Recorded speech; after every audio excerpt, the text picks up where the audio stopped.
अस्सलामुअलैकुम रहमतुल्लाहि व बरकातुहू। जी हाँ दोस्तों, मैं एहतिशाम निज़ामी कासमी आज 20 अक्टूबर 2024 है।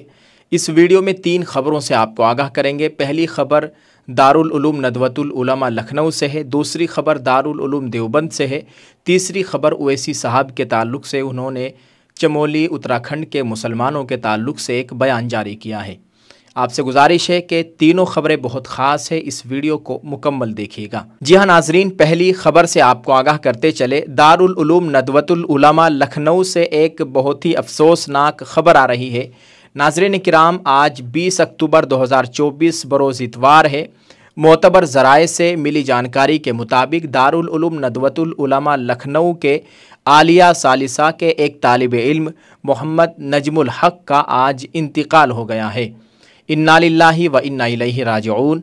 अल्लाह ताला इस तालिब इल्म की मुकम्मल मग़फ़िरत फ़रमाए, क़ब्र में करवट करवट चैन और सुकून अता फ़रमाए। अहले ख़ाना को ख़ास तौर से इस तालिब इल्म के वालिदैन को अल्लाह ताला सब्र जमील अता फ़रमाए, आमीन। बताया गया है कि इस तालिब इल्म का ताल्लुक़ पूर्णिया बिहार से था और ये भी बताया गया है कि डेंगू बुखार था इस तालिब इल्म को, और जिसके चलते इसका इंतकाल हो गया है। ये बहुत बड़ा हादसा है इनके घर वालों के लिए। अल्लाह ताला सभी को सब्र दे और इसका नेमल बदल अता फरमाए, आमीन। आप सब लोगों से ईसाले सवाब की दरख्वास्त है। जी हाँ नाजरीन, दूसरी खबर दारुल उलूम देवबंद से है। आपको बताते चले, स्क्रीन पर आप ये कार्ड देख सकते हैं, ये खूब वायरल हो रहा है और इसमें दावा किया जा रहा है कि दारुल उलूम देवबंद में ख़वातीन के दाखिले पर जो पाबंदी थी, अब उस पाबंदी को कुछ शराइत के साथ हटा दिया गया है। आपको बताएं कि मेरी बज़र फ़ोन दारुल उलूम देवबंद के कायम मकाम मोहतमिम मौलाना अब्दुल खालिक मदरासी साहब से दारुल उलूम देवबंद के दफ्तर से भी रब्ता किया गया, वहाँ से भी इस खबर की तरदीद की गई है।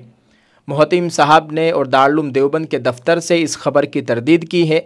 उन्होंने बताया कि ये असल में नमूने के तौर पर भेजा गया था और किसी ने इस कार्ड को वायरल कर दिया, जिसने बहुत बड़ी गलती की है। अभी इस पाबंदी को हटने में हफ्ता 10 दिन लग सकते हैं। अभी पाबंदी बरकरार है, लिहाजा किसी खातून को दारुल उलूम देवबंद में अभी आने की इजाज़त नहीं है, क्योंकि अभी पाबंदी बरकरार है। जो खबर चल रही है ये सरासर गलत है और ये कार्ड भी अभी मुकम्मल होना बाकी है, जो स्क्रीन पर आप देख रहे हैं। इसलिए आपको बाखबर किया जा रहा है। आप सब लोगों से गुजारिश है कि इसको खूब शेयर करें, क्योंकि ये कार्ड बहुत ज़्यादा वायरल हो रहा है। ये ख़बर भी बहुत ज़्यादा वायरल हो रही है कि ये पाबंदी हटा दी गई है कुछ शराइत के साथ। ऐसा अभी नहीं है, इसमें अभी हफ्ता 10 दिन लग सकते हैं। अल्लाह ताला दारुल उलूम देवबंद की हर शुर और फितने से मुकम्मल हिफाजत फरमाए। आप इस ताल्लुक़ से दोस्तों क्या कहना चाहेंगे, कमेंट में ज़रूर लिखकर बताइएगा और इस वीडियो को शेयर कर दीजिए। दोस्तों, दूसरी खबर से आपको आगाह करते चले, मजलिस इत्तेहादुल मुस्लिमीन के सदर तेलंगाना हैदराबाद से लोकसभा सांसद जनाब बैरिस्टर असदुद्दीन ओवैसी साहब ने आज एक बयान जारी किया है। स्क्रीन पर आप उनका ये तहरीरी बयान देख सकते हैं। ओवैसी साहब ने कहा कि मुसलमानों को भारत में अछूत बना दिया गया है। उत्तराखंड के चमोली में 15 मुसलमान परिवारों का सामूहिक बहिष्कार किया जा रहा है। चमोली के व्यापारियों ने धमकी दी है कि 31 दिसंबर तक मुसलमानों को चमोली छोड़ देना होगा।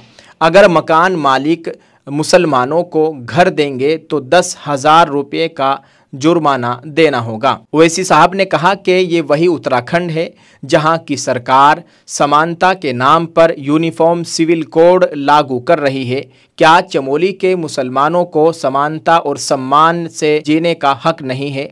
ओवैसी साहब मजीद कहते हैं कि मोदी अरब शेखों से गले मिल सकते हैं तो चमोली के मुसलमानों को भी गले लगा सकते हैं। आखिरकार मोदी भारत के प्रधानमंत्री है, सऊदी या दुबई के तो नहीं। ये ओवैसी साहब ने आज एक बयान दिया है और चमोली उत्तराखंड के मुसलमानों के ताल्लुक़ से उन्होंने आवाज़ उठाई है। वहाँ पर उनको 31 दिसंबर तक चमोली छोड़ने का जो अल्टीमेटम दिया गया है, ये बहुत ही गलत है और ऐसा हरगिज़ नहीं होना चाहिए। हुकूमत को चाहिए कि वो इस पर रोक लगाए और जिन्होंने ऐसा किया है उनके ख़िलाफ़ सख्त कानूनी कार्रवाई की जाए। अल्लाह ताला हम सब के हाल पर रहम फरमाए, हमारे मुल्क में अमन व अमान का माहौल कायम फरमाए। दोस्तों, आप इस ताल्लुक़ से क्या कहना चाहेंगे कमेंट में ज़रूर लिखकर बताइएगा और इस वीडियो को शेयर ज़रूर कर दीजिए। जज़ाकल्लाह। अस्सलामु अलैकुम व रहमतुल्लाहि व बरकातुहू।